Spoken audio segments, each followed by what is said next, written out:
Hello everyone, good afternoon. You're welcome to yet another edition of the African SME story. As usual, I remain your host and my name is Linda. So last week we started a new series called the African SME story where we share stories of SMEs doing business across board. The reason for this webinar series, which is brought to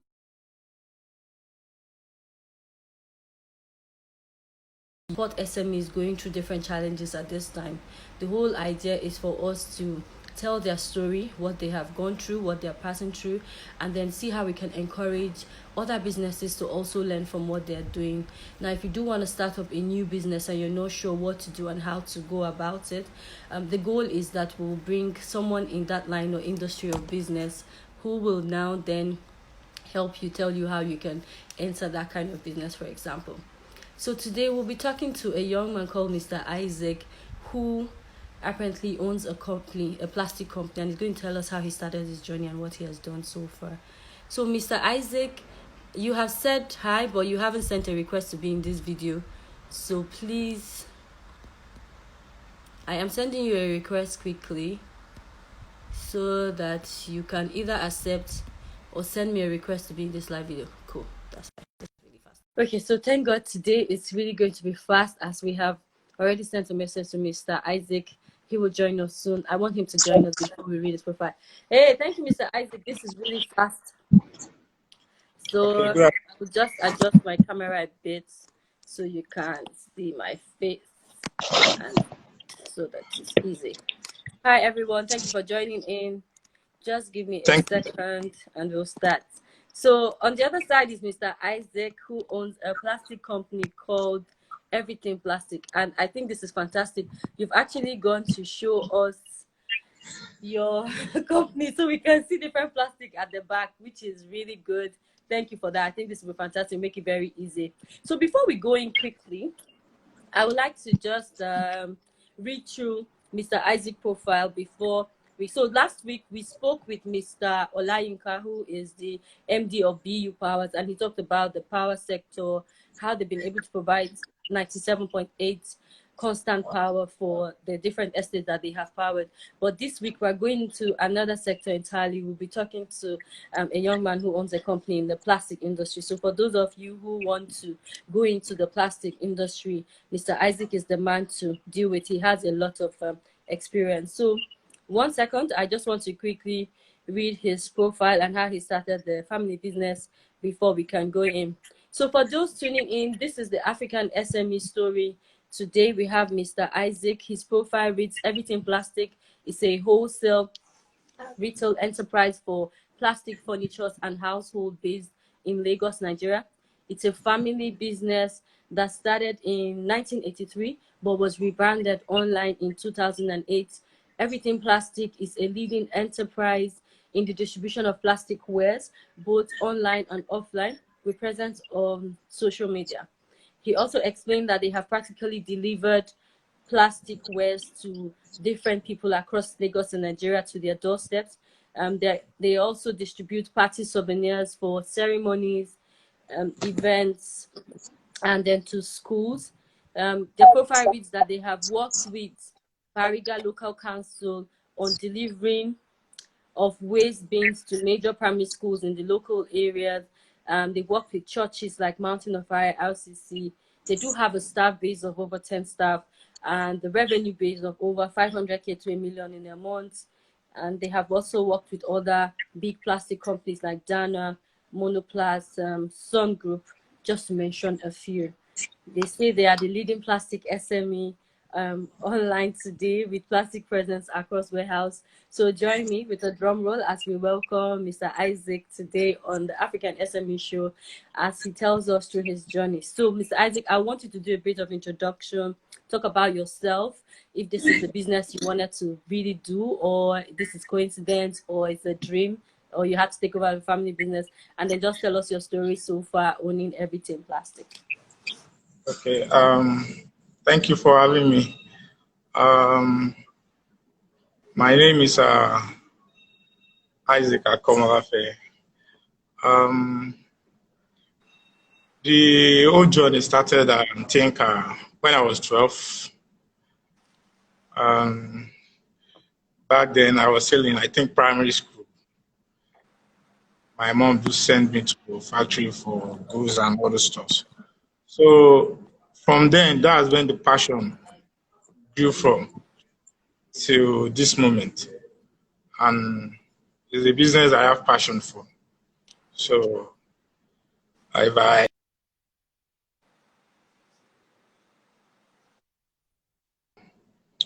that's the little I can say for now. Okay, so would you say this was the business you have always dreamt on running, or would you say because it's a family business, you had no choice but to go into it? Which of them would you fall under?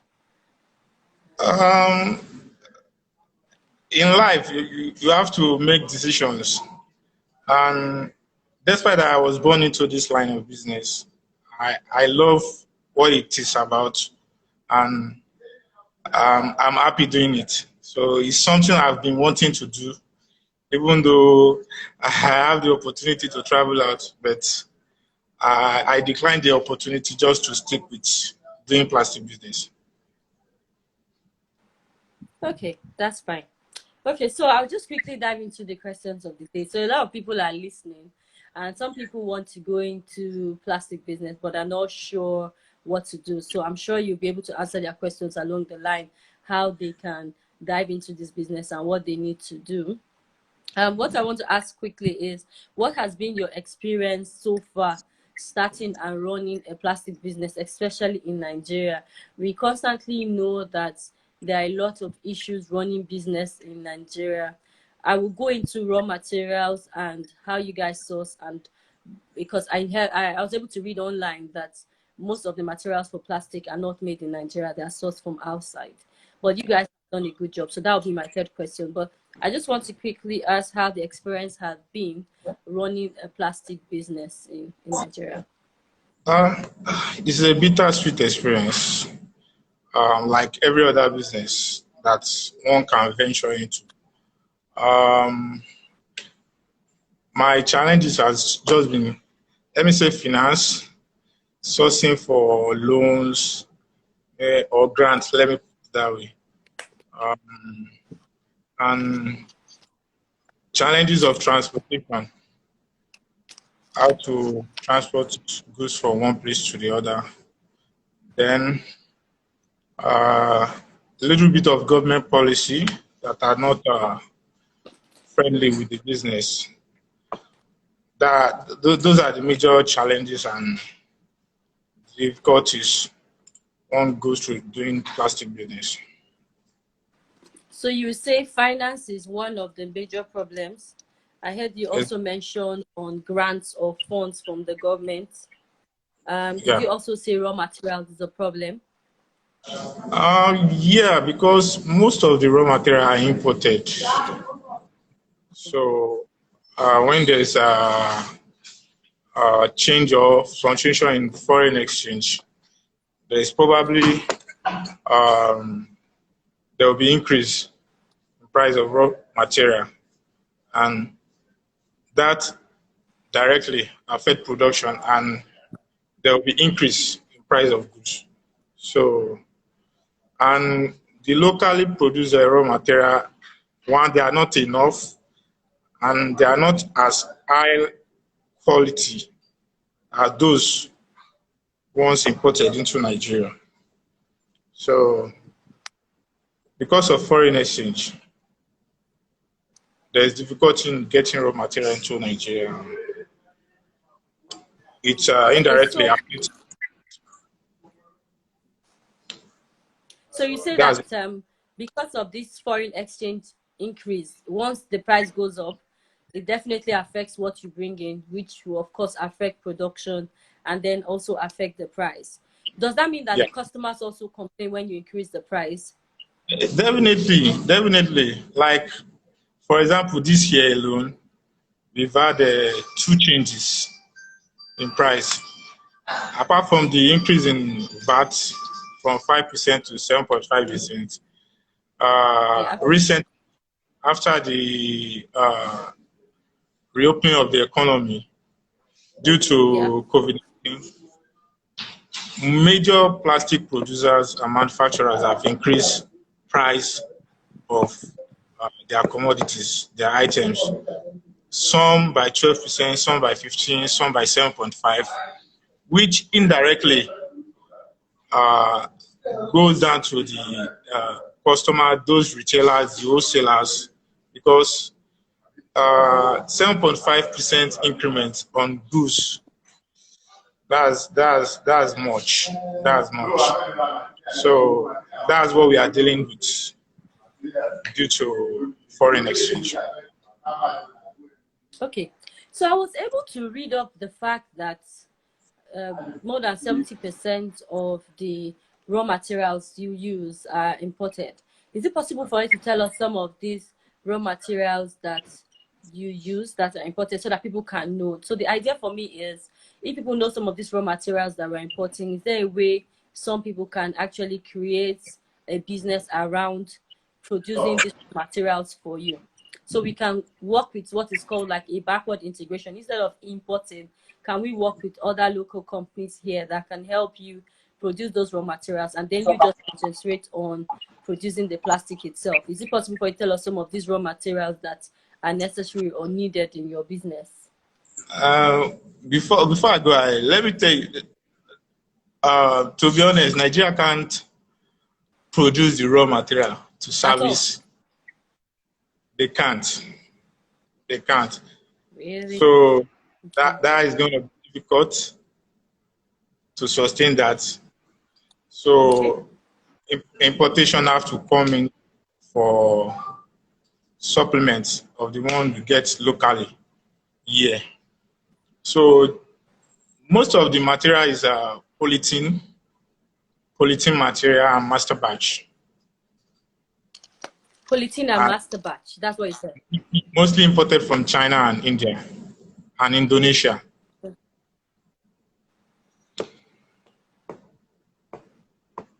Okay. Those So are the if you materials. say we can't make those materials here, Indonesia, you said, is there a way the government can come in terms of helping you guys then that have to source these materials from outside? Because of course I know clearly that we cannot make everything in Nigeria. Somehow we'll still need some certain things from other people, the same way we export oil to other countries that don't have it, vice versa. So is there anything you might probably want to suggest as what you guys need in that sector that the government can do to help you have access to this raw material so that it's cheaper, it's steadily available, and then it will also help the price of the plastics to come down? What do you think you can suggest? Maybe two major things: reduction in tax on In polythene. tax? Yeah. Then maybe I don't know how to put it now. Just the reduction in tax and make the material accessible to producers. That's meeting those who produce it, and reduction in price. That's a way of a subsidy. Let me put it that way: subsidy on on the materials. So you're saying the government should subsidize on the materials? Exactly. That's the word I want to use. Subsidy. Okay. Tax So someone reduction. is asking, they can't store or they can't produce the quantities. I'm not sure I got his question clearly, but I would like to ask that, do you think we can produce the required amount of quantity of plastic we need? So when I was reading online on the plastic industry in Nigeria, there were some, we used to import, I heard that we used to import like almost 80% of the plastic before. But now we have reduced that number. I think you've been in the best position to answer that.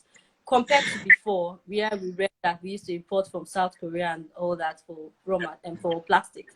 What's the number? What's the percentage now? Are we making more than before, or are we still importing as much as before, or are we importing less? What's the ratio now? Uh, there's no how there will still be importation because some people are driven with class for the product they want to use. Though Nigerian companies are trying, they are really trying. I can say we most of the things we use, majorly plastic furnitures and plastic household. Let me say 90%. 90% are I produced make in it. Nigeria. Yeah. That's a good number. We have done well. Yeah. So it's way better than before. Yeah. Okay, so my next question is considering this whole pandemic that's happened, COVID-19 and Corona, that we apparently didn't foresee before, how would you say it has affected your business and your industry? For example, let's take that for, let's say, the plastic industry.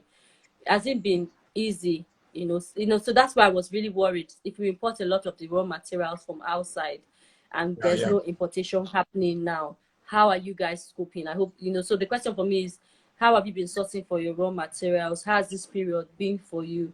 What have you guys done? And, what would you keep doing to remain in business in case all the plastic finishes and there's no raw material? What do you people do? Okay. In that aspect, I think before the lockdown was effected, there were some containers at the port with materials that I expected from plastic companies. Then it has affected a lot because right now that's part of the excuse some manufacturers are using to increase price. Though many have some materials in their warehouse, and because of the situation on ground, they want to capitalize on that just to increase price and just break even. But notwithstanding, Nigeria has to up their ante in terms of producing raw material so that we can meet the imported one. Should in case issues like this keep coming up, we won't have to go outside Nigeria to source for material. Then concerning how COVID-19 has affected business, uh, there's no way you can't say it has not affected business. But in our own industry, like I said earlier,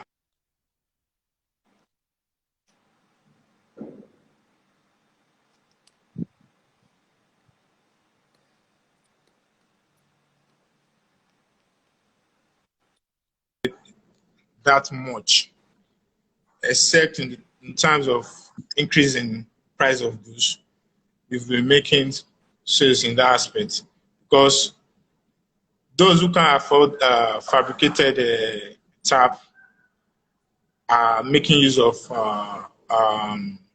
plastic one, which we ourselves are doing. So those are the things we are dealing with right now. So would you say that you guys have had to improvise by using some raw materials locally sourced? Is that what you guys have done this period? Definitely. Like shredded materials in order to complement with the raw one that is imported, like plastic damages that are shredded, they will be separated into colors to make plastic. We are actually dealing with that with locally made material from shredded materials. Okay, shredded materials. Would you say it's is there any problem? Let's just, because of course it's your industry. Are there some particular colors of plastic that are easier to make than others? So would you say maybe white or black is easier than the colored ones? Like for instance, choosing maybe red or orange. I can see various colors at the background. Is it the same process to make any plastic, or the color variation affects the plastic production?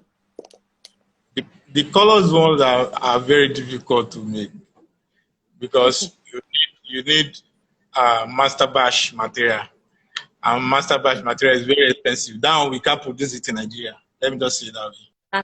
At all, at all.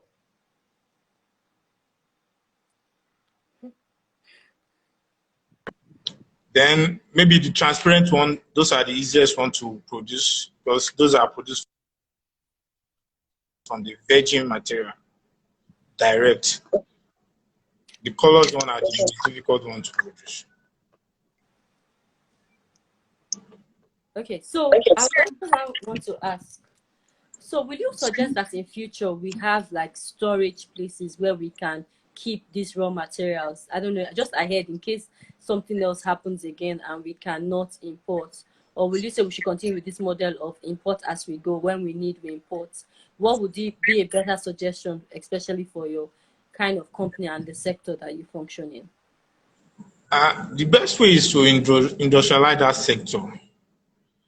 That's less, instead of going outside to source for raw material, let's invite those companies into Nigeria and start producing. By that way, it will be easier. Then it will even cut on foreign sourcing for foreign exchange to bring in imported materials. Okay, that sounds like a plan. This will take a while, but I'm sure if we start the process, at least maybe in the next few years, we'll probably get there. We just need the right mind and the right policy for government. If there's tax rebate on production of raw materials, I'm sure many other companies, even though those involved in manufacturing plastic, can even venture into that and sell to other plastic manufacturers. Okay, so this brings me to my next question. So my next question is coping. What have you guys been able to do? Okay, so I think I've asked that. My question would be, what would you advise SMEs that want to dive into plastic business? So the main things around this question would be, how much does it take to start the business? What kind of, let's say, licensing, or let's say, what kind of licensing would they need to go into the business? How amount of staff would they need? And is it a difficult business or is it easy? Is it something that they can start and then they can survive? These are the three questions around this question.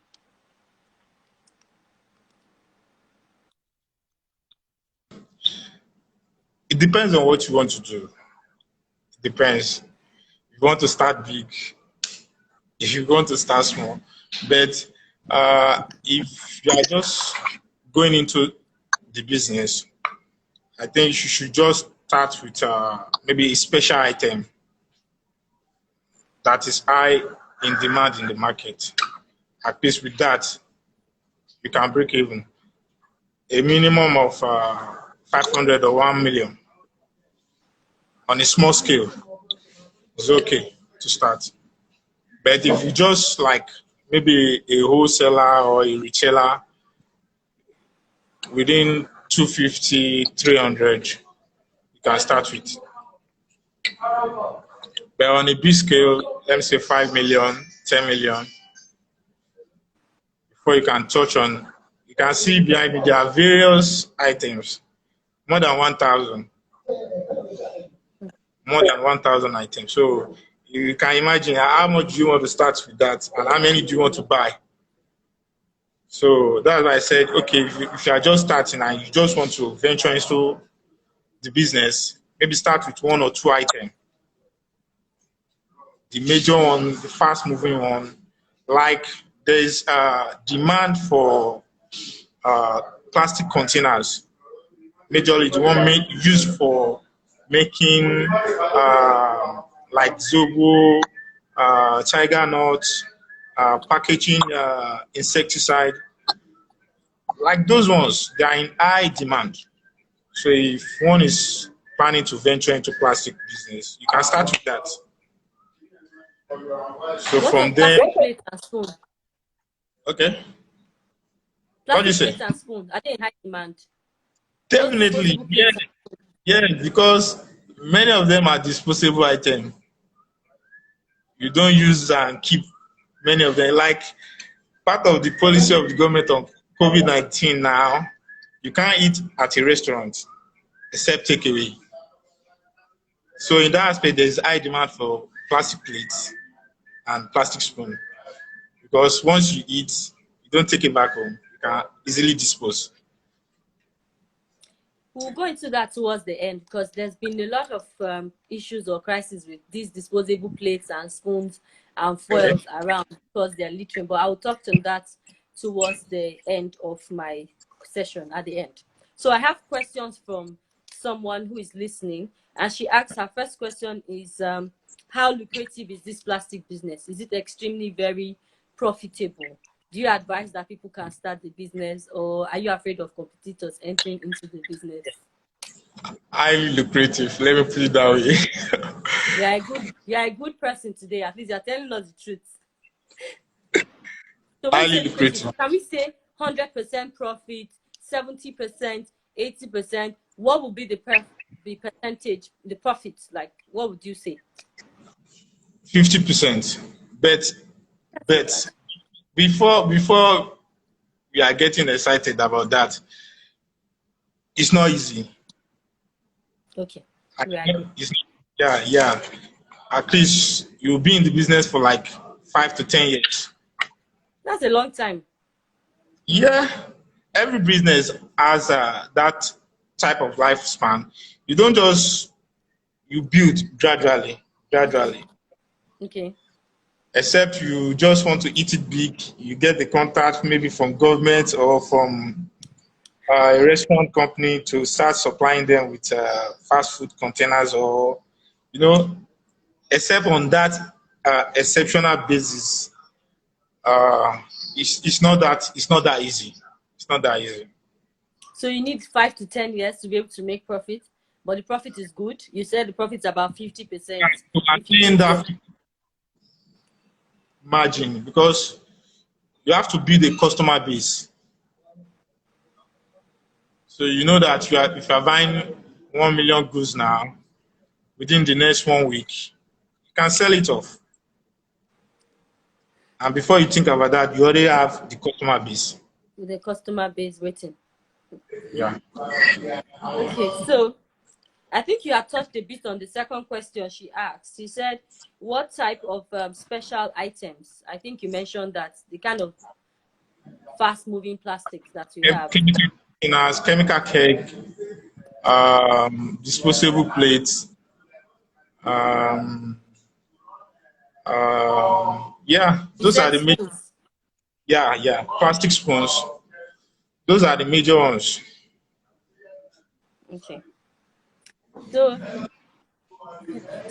she also asked for the profit margin. We've already talked on that. We said 50% after 5 years. She was actually saying that's a long time. But most times, I always tell businesses that when you start a business, you can't make profit in the first year. Most people are actually thinking that once they start a business in the first year or second year, they'll start making profit. But it doesn't work that way. I keep telling them that you have to be patient. And you've explained it now that you have to wait for like 5 to 10 years before you can even say you're making 50%. And how many people are able to wait or be patient till that point? So I just hope that SMEs out there are listening, that when you start a business, it's not auto profit immediately in the first year.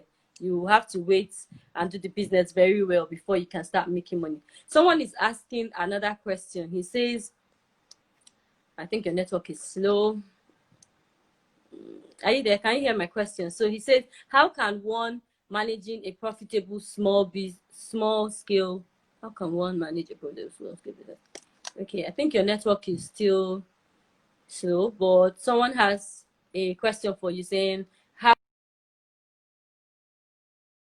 have any ideas for them or recommendation? Okay, sorry about that. I will probably have to add Mr. Isaac again. I'm sure his network is bad, so let's just wait for him to come back in.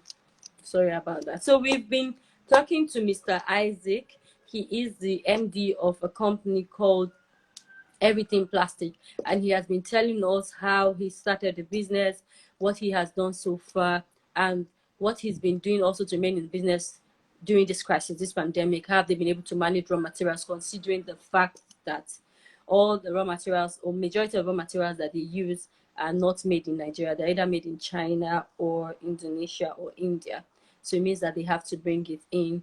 But he has also told us what we need to do to run the business. You know, how long will it take? So it's going to take like 5 to 10 years if you're going to run a profitable plastic business. He talked about a few of the raw materials that they need and to be able to make this plastic. And what he also mentioned was that you need to also do research and know your customers before you dive in. The only way you can make huge profits in the first year or second year is if you have a client base or a government contract waiting for you. If not, you will have to wait for like 5 to 10 years before the business becomes profitable. He talked about a few things that the government can do, which is tax rebates, reduce the tax for them, also see how they can subsidize the products that they import so that this will affect the reduce the price and cost of production and also help reduce the cost of selling, which is of course to we the last people buying the plastic, so that is reduced. He said that the most lucrative items, plastic items, are disposable plates, disposable cups, of course containers for drinks, and then you also have containers for insecticide. Like, of course, you know, because of this COVID-19, everyone is trying to buy containers to spray and clean and wipe. So you have a lot of that in high demand. So you can actually go into manufacturing or producing that. I'm just waiting for Mr. Isaac to send us a request again to be in the live video. I will send him a request again quickly. Hopefully he will get this. Let's see if I can find him. I'm so sorry about this. I think it's his network. Network has been a very big issue recently because everyone is working from online. So, okay, view. Good life. So sorry about the delay. I am sending him a request now. So just give me a few seconds. I will have him back. So I will dive into your question, Olawabumi. You're asking how one. Sorry, thank you for calling back. I know the network can be a very big issue. So Yeah. we're almost done. I think it's almost our time. We just have maybe like 20 minutes. So I'm taking as many questions as possible so that Yeah. you don't get caught up again. I know it's a network problem. Sorry everyone who sorry, people listening. He's back on. So someone's asking a question: how can one manage a profitable small scale business?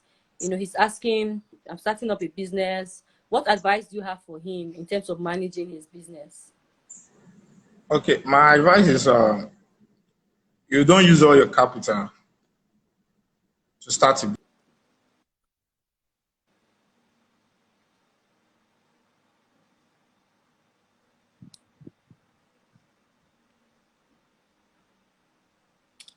So sorry. Network issue is always a big problem for us sometimes. I hope he comes back in again. So he was saying you should not use all your capital. He comes back on so that he can explain, or his network is a big problem.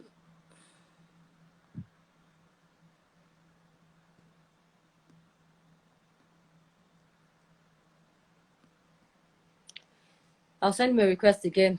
Hopefully he will come in quickly and will answer all the questions we have quickly. We have less than 20-25 minutes to go.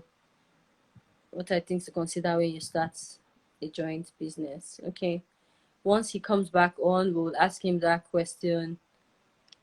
Well, I'm sure he was trying to talk about how you can use your capital wisely. Do not put everything inside the business. Have some backup in case this business doesn't work. He would answer that questions. No, Chris, you have asked that what are the things to consider when you want to start a joint business? I'll wait for him to answer that questions. But off my head, I think you should also consider the partners. Who are you bringing into the business? Does this person understand what you want to do?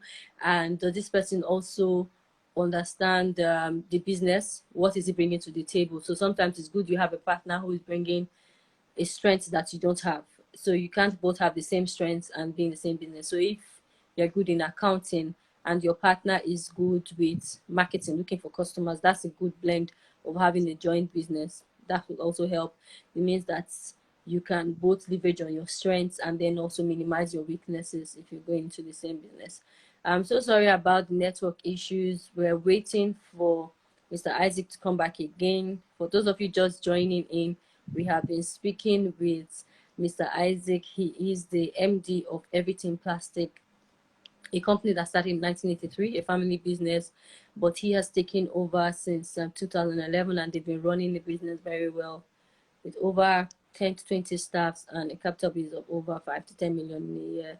They're not doing badly. So he's just been telling us what you need to know to go into a plastic business, how lucrative it is, how profitable is it, what kind of plastics are the fast moving ones, and how much do you need to invest to start from the small scale, middle scale, and so if you don't start small, you can start between 300 and 500.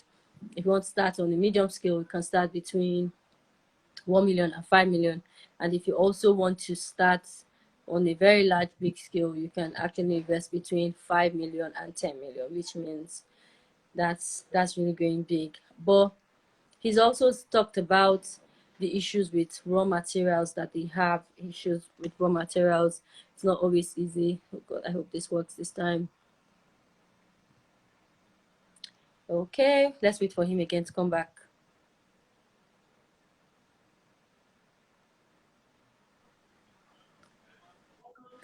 So sorry, Mr. Isaac. I hope this network will allow us finish our remaining 20 minutes quickly. So sorry. But I'll quickly leave your handle so that if people have questions concerning your business, they can send you a DM with their questions and you can answer. His handle is at Akomcopy. Did I get that correct? Akomcopy. AKOMSCOPY.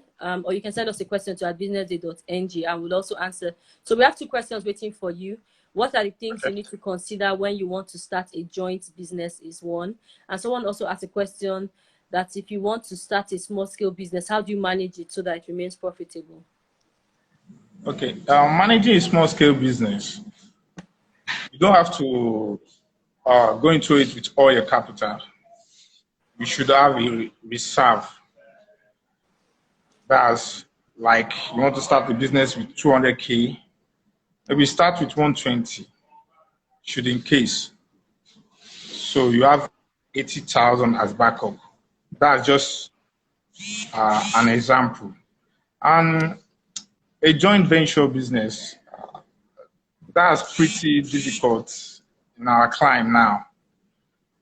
Except you have someone to draw a agreement plan, because issue of profits, payment of staff, managing business one way or the other. There have to be an agreement to make a joint venture very, very, very, very lucrative. Okay, thank you for that. So my question, I have one question. There have been loads of issues with plastic causing waste in Lagos and even across Nigeria. The government have been fighting plastic companies and even polythene companies, saying that they are the major cost of the gutters being blocked and waste everywhere. How have you guys, in the plastic industry, been able to tackle this problem and this fight from the government concerning waste? Okay. First of all, give kudos to the Lagos State government and the management of Lagos State Waste Management Authority.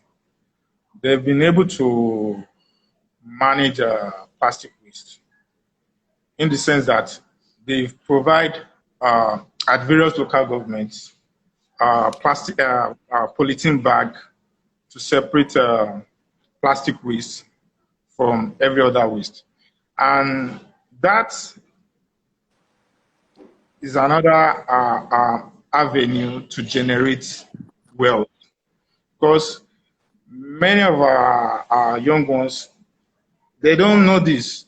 Most of the scavengers you see on the road picking plastic bottles,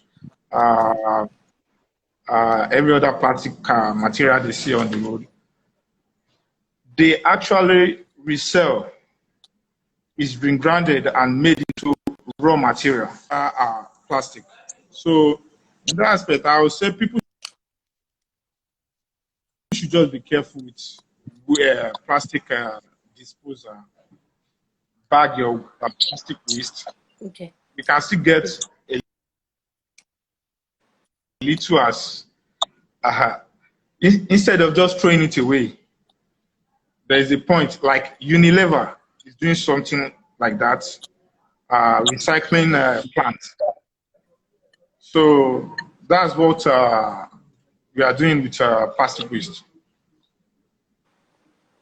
That's really good. It's really good that we can work together to see how we can help Lagos State cope the plastic. So one of my listeners is asking, is Mr. Isaac company a recycling company? No, he's not a recycling company. He's a plastic producing company. But the plastic industry have faced loads of issues from the government concerning the fact that waste is a big problem, especially in a very populated city like Lagos. And plastic is a major cause of concern, and polythene bags, because they do not easily get dissolved. So they block the gutters and all that. So most of the plastic companies have been working together to see how they can reduce this waste so that they remain in business. Oluwabumi is asking, what are the do's and don'ts of profitable small-scale business? He's saying, what do you do and what do you not do if you're going to run a profitable business? I will have two more questions and we'll call it a day. We have like 10 minutes left. For a small scale business, you have to keep reinvesting. Like, I don't like talking about this. Most of the younger small scale business owner we have now, when you make little profits, you want to buy this, you want to buy that. That's why I make at the 5-year span. When I started, for a period of 5 to 6 years, I maintained my 2 pairs of shoes. Did you say 2 pairs of shoes? Yes. So you keep reinvesting to grow the business. There are so many distractions now. Once somebody makes one small 200K, they'll go and buy iPhone 10. You can imagine. That's and no profit gone. Maintain such lifestyle. You keep. That'll be very difficult. So you prioritize your business first and make it grow.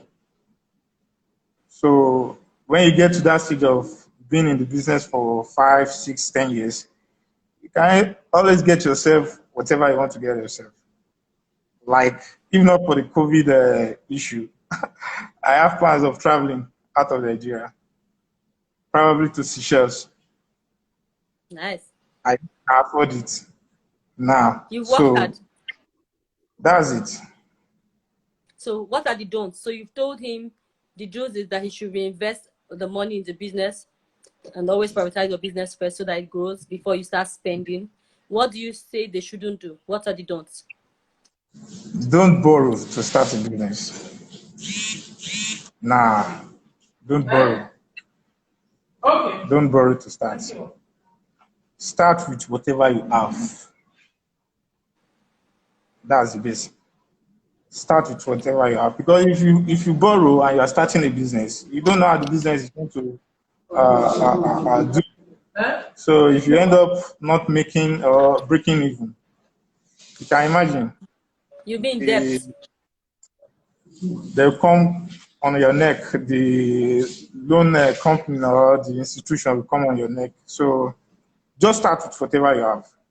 Then you keep investing, you grow from there. Yeah. So this brings me to one major question most SMEs have. So you hear people say, I want to start a business, and then they say they have an idea, but they don't have money.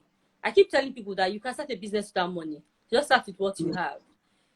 I would suggest that your advice means that they should use whatever they have to start instead of going to borrow money from the banks, because it means you become indebted to the banks. Yeah.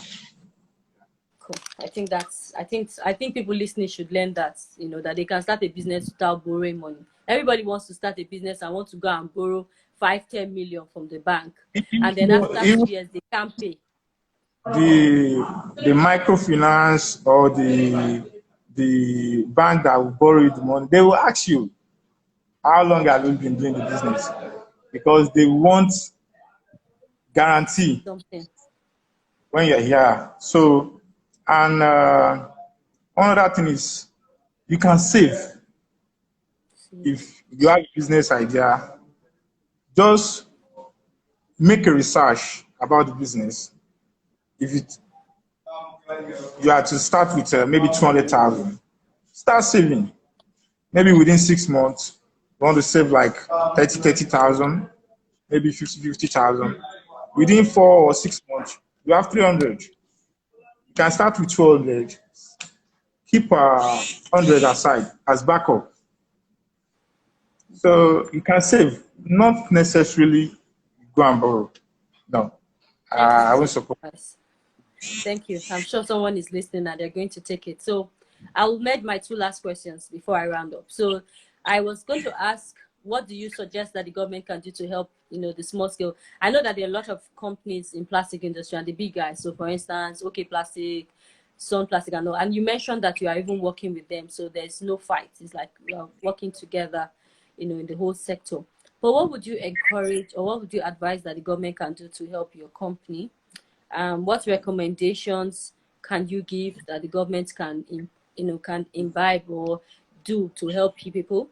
And would round off with those two questions. Okay. Before going to that, I will tell folks out there to always keep their ears to the ground. And the issue of social media, and it's not just for fun. Look out Okay. for opportunities. Government is trying. I can tell you, like when I started, I went for Lagos State Empowerment Trust Fund. The Lagos LSTTF, Lagos State Empowerment Trust Fund. Yes, and I got 500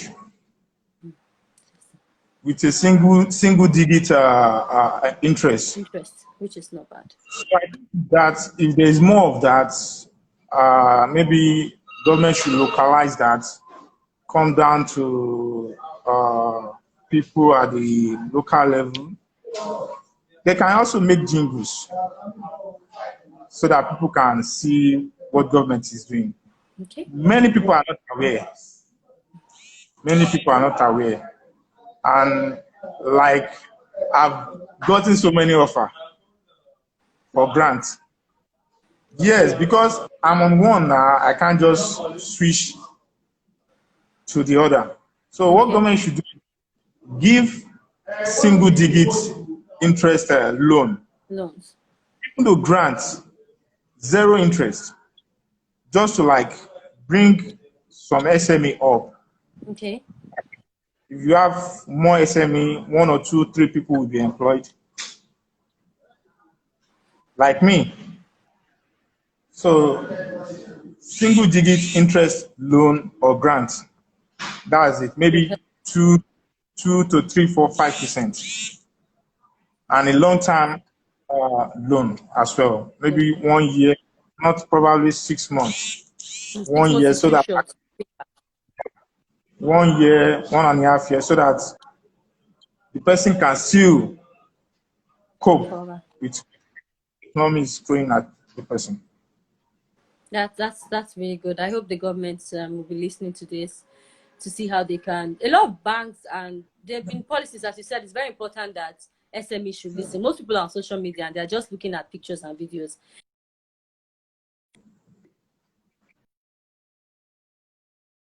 for information that will help their business. So it's important that people should put their ears on ground, find out which bank is giving out loans at single digits. I know BOI, there's so many banks doing that, helping SMEs to go. Lagos State has really done a lot with that Lagos State Employment Trust. I've heard of a lot of people that have benefited. So you can imagine if, for instance, they help 1 million businesses. If I'm permitted to mention some banks, Okay, you're free. okay, like the chairman of the UBA, Ndidi Elumelu, every year for SME. Likewise, First Bank, Diamond Bank for women, strictly for women. You're doing well for these Also, banks that you're mentioning them. No, people don't know. I People agree don't with know. you. I agree. And they're I, complaining this. You can't just sit there with your smartphone. no, I'm sorry to say, some people's smartphone are smarter than them. I agree. I agree. In this age, you don't have an excuse. Everything is on your phone. So, We need to use it well. yeah. So I tell people that, we have like 2 minutes left before we round up for today. I tell people that the information you need is on your phone. So you can Google, you can check online which banks are supporting your kind of business, how much are they giving grants, which is the reason why we started these African SME stories, whereby people can tell people how they started, what they've done, and what they're doing, and how they're surviving. Where do you get funds from? Who is giving you that kind of money to help your business? Because information is king. If you don't know, you just sit down there and you're complaining. I've been telling people that even in this COVID-19, some businesses are making millions and billions and they're cashing out. It's just for you Honestly, to open your eyes and see beyond the problem and see you beyond complaining. And it's producing something to do. producing tap with buckets is in high demand now. That's the It's in one for high demand. washing hands, that because of the whole COVID-19 around places. Yeah. So, Okay, I think I remember that white bucket with blue tap I just where you think wash your if, hands. if locally fabricated machine is made in Nigeria, yes, you can Google about it. I think about with about $2,000 to 3,000. You You can can find Google it on machines. Amazon. They can bring it to Nigeria, and there are also fabricated one, majorly Locally. fabricated machine for shredding Okay. plastic. They are Okay. locally made. They are locally made, Okay. and I it's hope not this that helps one of the businesses out there. It's not expensive. expensive. No, no, no, no. Oh, The only that's good. issue is sorting for the material, having Okay. people to bring plastic to you. You know Okay. Okay. that's the fabricated machine. Okay. So we have almost come to the end of today's show. I really don't have to thank you enough, Mr. Isaac, for your time. It's been 1 hour of learning how to go into plastic business. I will run through quickly in 2 minutes what we have discussed today. We talked about how the government can help. We talked about the materials used in making plastic. We also answered questions on how profitable and lucrative it is. Yes, it is. Talked about the time. You need 5 to 10 years for the business.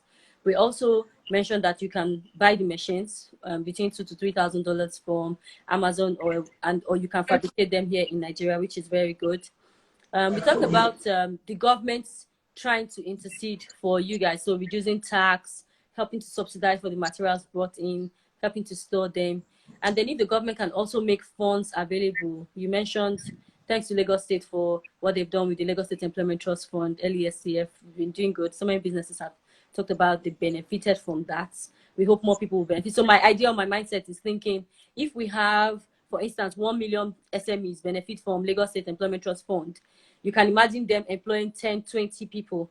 That means that they will employ 20 million people in Lagos State.